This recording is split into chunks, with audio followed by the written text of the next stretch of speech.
Hello everybody, welcome to AtNet Physics by Arun video channel. In today's video, we are going to solve a multiple choice question from the chapter Wave Optics.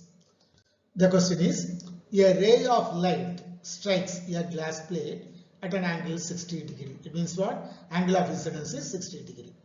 If the reflected and refracted rays are perpendicular to each other, the refractive index of glass is how much?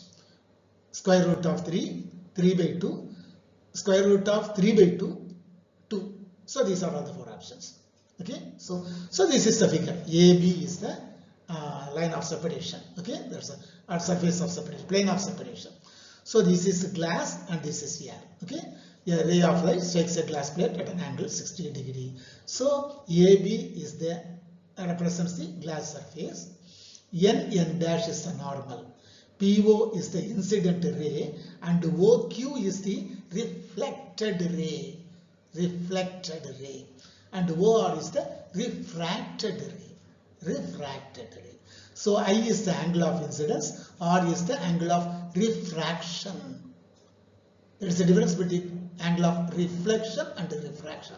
So here R is the angle of refraction. So what about angle of reflection, sir? This is angle of reflection. I didn't give any symbol to it.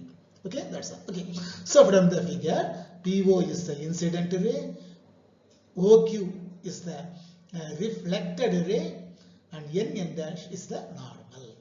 It has been given that the reflected and refracted rays are perpendicular to each other. That means OQ and OR. Even though the figure is not clear, the angle between OQ and OR is 90 degree. Simply we can also say Q angle QOR is 90 degree. Okay, that's all. Now, how to proceed further, sir? By law of reflection, so this POR is refraction, this POQ is reflection. By law of reflection, angle of incidence I is equal to angle of reflection. That is law. That is there we have two laws for reflection. One is angle of incidence is equal to angle of reflection. Another one is the incident ray, normal, and the reflected ray will all lie on the same plane. Okay, that's all. So angle PON is equal to angle of incidence IA.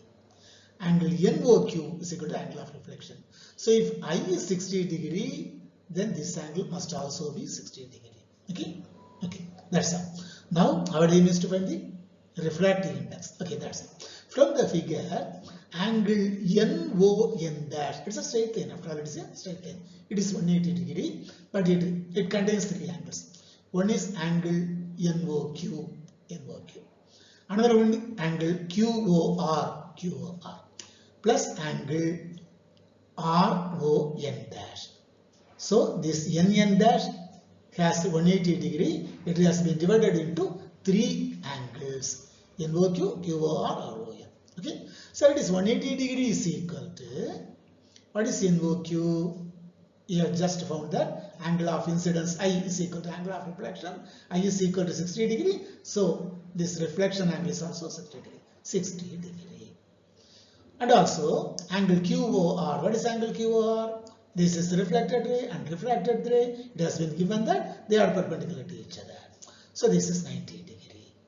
Plus what is this? Angle RON dash. This is angle of refraction. So 180 degree is equal to 60 degree plus 90 degree plus R. So R is equal to 180 degree minus, when this 60 goes to other side, it becomes minus 60. When this 90 goes to other side, so 180 minus 60 minus 90, this is 150. So angle of refraction is equal to 30 degree. 180 minus 150, 30 degree is the angle of refraction. Now you know the angle of incidence I is equal to 60 degree. Angle of refraction R is equal to 30 degree. Then N is equal to sin I by sin R. By Snell's law, the refractive index N is equal to sin I by sin R. Sin 60 divided by sin 30. What is sin 60? You know very well. Sin 0, 0, sin 30, 1 by 2, sin 40 by 1 by root 2, sin 60 root 3 by 2. Okay, everything you know. So sin 60 root 3 by 2 by sin 30 1 by 2. So the 1 by 2 denominator, it is in the denominator. We can invert it and multiply. So root 3 by 2 into 2. 2 and 2 gets cancelled. So root 3. So n is equal to square root of 3. The refractive index of glass, n is equal to square root of 3. Option A is the right answer. Okay, it's a very interesting problem. You'll solve similar such problems in our next video also. Okay, so till the next video, I will be Cynthia. Thank you one and all. Okay, thank you.